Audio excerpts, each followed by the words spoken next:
আজকে স্পিকিং ইংলিশের ক্ষেত্রে এমন কিছু রুলস দেখাবো যেগুলো স্পিকিং ইংলিশের ক্ষেত্রে লাগে, যেগুলো ছাড়া চলেই না। সো এই বিষয়গুলো আজকে শুরু করব কিছু প্রেজেল ওয়ার্ড দিয়ে। যেমন আমরা যদি ব্যবহার করতে যাই দক্ষ হওয়া, আমরা যদি কোনো কিছু বোঝাতে যাই, কোনো একটা বিষয়ে এক্সপার্ট হওয়া, দক্ষ হওয়া বা পটু হওয়ার ক্ষেত্রে, তো এই ক্ষেত্রে আমরা ব্যবহার করি কিন্তু গুড অ্যাট। এই ক্ষেত্রে আমরা কি ব্যবহার করি?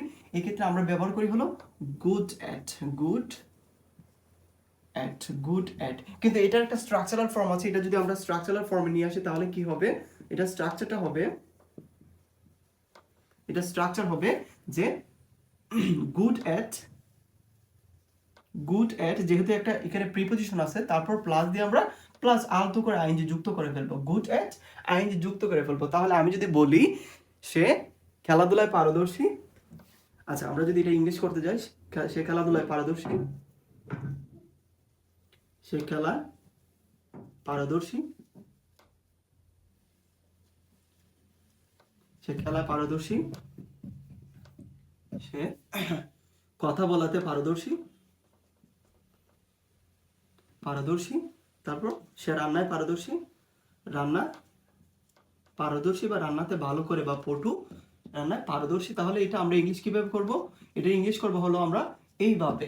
এটার ইংলিশটা হবে এরকম যে সে খেলায় পারদর্শী, তাহলে আমরা যুক্ত করব হি ইজ গুড অ্যাট, লক্ষ্য করো he is a good at. তাহলে যে ভার্বটা আমরা বসাবো এই ভার্বটার সাথে অফকোর্স আমরা আইএনজি যুক্ত করব। যে ভার্বটা আমরা বসাবো সেই ভার্বটার সাথে অফকোর্স আমরা আইএনজি যুক্ত করব। তাহলে কি হচ্ছে? He is a good at, he is a good at, আমরা এখানে অতিরিক্ত যুগে he is a good at playing, he is a good at playing, আমরা এখানে লিখলাম he is a good at playing football, he is a good at playing football. এখানে যদি আমরা করি সে কথা বলায় পারদর্শী, he is a good at, is good at, same structure follow করে কিন্তু আমরা এখানে আইএনজি যুক্ত করব। He is a good at speaking English, speaking, is a good at speaking, এখানে লিখলাম he is a good at speaking Korean, say Korean কথা বলাতে পারদর্শী। আচ্ছা তাহলে এখানে আছে সে রান্নায় পারদর্শী, তাহলে এটা কি হবে? She is good at, she is good at, she is good at কি হবে? যে ভার্বটা বসাবো অফকোর্স সেই ভার্বটার সাথে আমি আইএনজি যুক্ত করব। তাহলে she is good at cooking,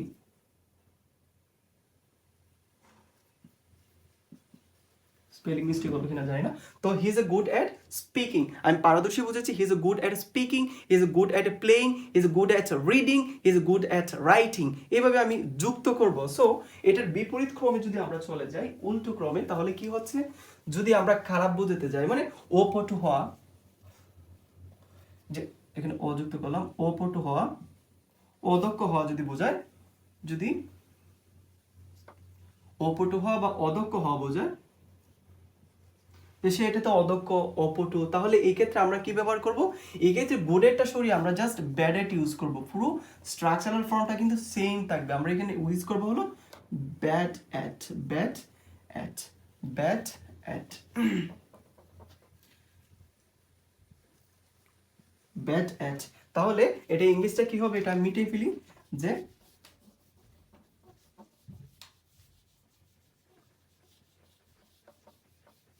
সে যেমন অঙ্ক করতে খারাপ, তার লেখা খুবই খারাপ, তার রান্না খারাপ, এরকম যদি আমি বোঝাতে চাই, যেমন আমি কয়েকটা বাংলা লিখি এখানে,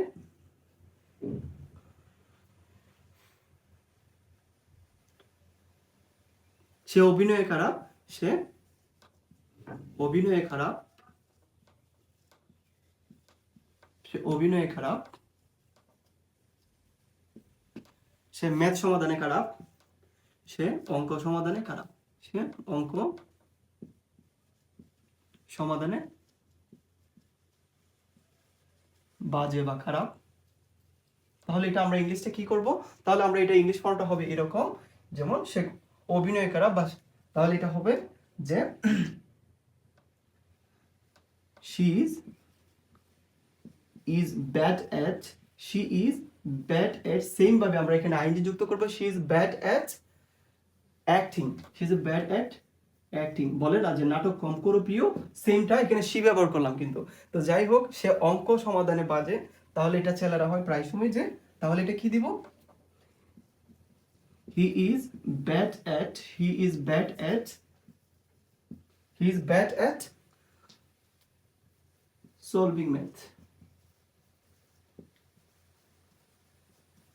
আচ্ছা, তাহলে এটা বুঝে ফেললাম। যদি যদি আমরা বলি সে কথা বলাতে পারদর্শী না, এরকম যদি বোঝাতে চাই তাহলে কি হবে? She is bad at speaking English, she is bad at speaking English, she is bad at writing the paper, she is bad at reading, she is bad at solving the problem. এইভাবে আমরা use করতে পারি। মনে রাখতে হবে good at bad এট পরবর্তী যে ভার্বটা থাকবে অফকোর্স সেটার সাথে আমরা এখানে আইন যুক্ত করব। তাহলে এইটাই গেল। এখন নতুন একটা স্টাইলিশ রুল দেখায়। যদি কিনে কিছু করবো করবো ভাবছি, যাবো যাবো ভাবছি, এরকম হয়। যদি করবো করবো ভাবছি,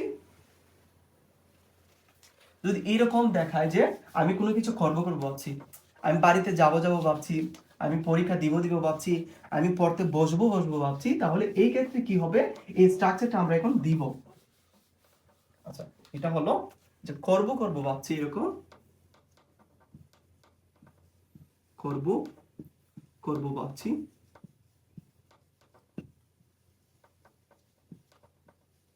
বা যাবো যাবো ভাবছি।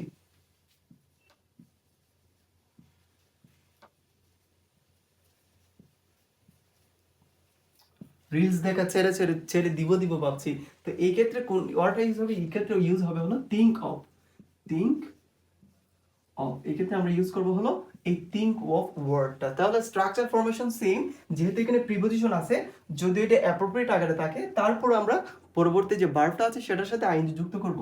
তাহলে স্ট্রাকচার ফরমেশনটা কি আসবে? স্ট্রাকচারটা আসবে যেমন থিঙ্ক অফ, যদি আমরা এখানে লিখি think of verb I N G, think of verb I N G করে যুক্ত করব, থিঙ্ক অফ ভার্ব আইএনজি। তাহলে আমরা কি বলবো? সে যাবো যাবো ভাবছি, আমি স্কুলে যাবো যাবো ভাবছি, স্কুলে যাবো যাবো ভাবছি। আচ্ছা, এটা যদি এটা লেখার আগে একটা ফরমেশন লিখে ফেলি। ফরমেশনটা হলো যেমন হি থিংস অফ গোয়িং, এখানে হি থার্ড পারসন সিঙ্গুলার হওয়ার কারণে এখানে এস হবে। He thinks of going, he thinks of going, he thinks of writing a article, he thinks of, এখানে হি থাকার কারণে থিংস অফ হবে। He thinks of writing a article, he thinks of writing a article, সে একটা article লিখবে লিখবে ভাবছে।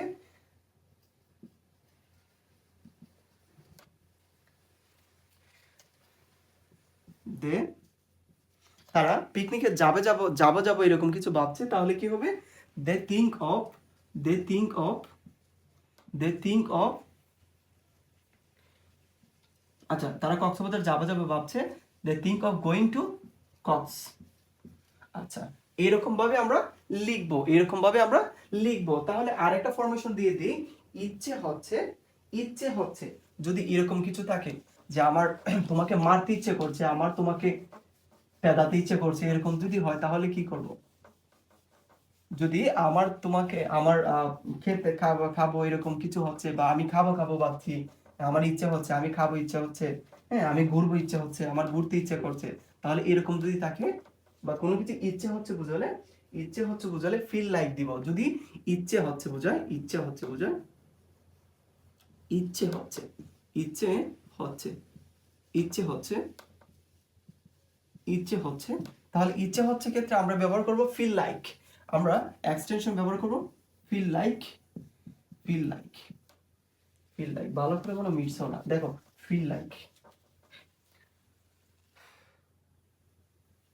তাহলে স্ট্রাকচার ফরমেশনটা কিন্তু আগের মতোই, যেহেতু ফিল লাইক দুইটা ভার্ব একসাথে আসছে, তাহলে পরবর্তী যে ভার্ব থাকবে এটার সাথে স্ট্রাকচারাল ফরমেশনে আইন যুক্ত হবে।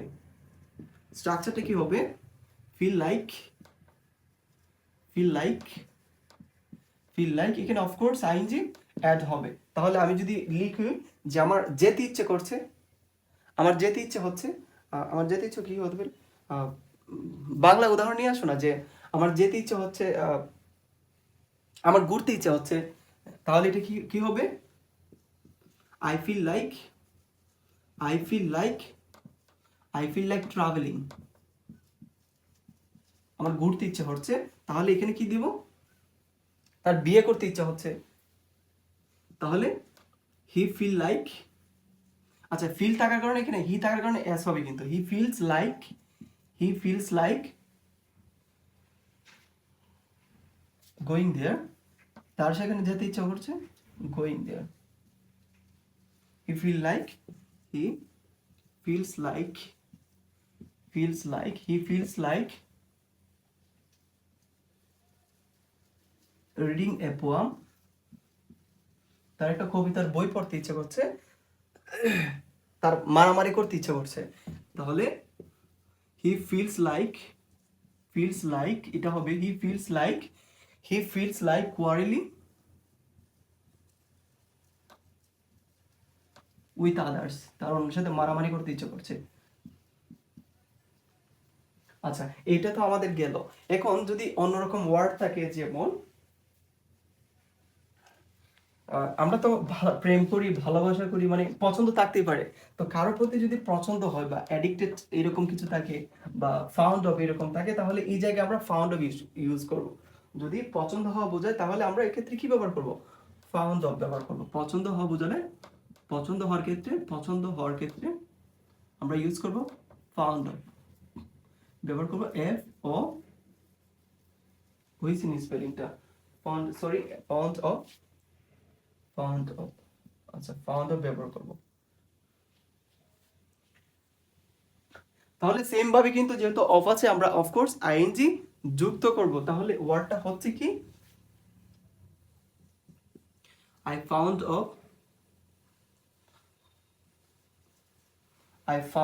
অফ, তাহলে বারটা কি অ্যাড করব, আই ফাউন্ড অফ লাভিং হিম, যদি লাভের সাথে আইএনজি হয় না, লাভিং হিম, তারপরে এটা বসিয়ে ফেললাম এখানে, found of loving him, she he found of going to America,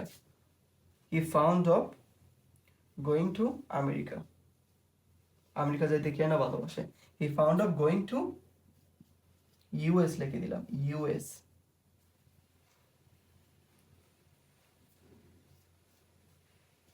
he found of, এখানে he founds of কি হবে,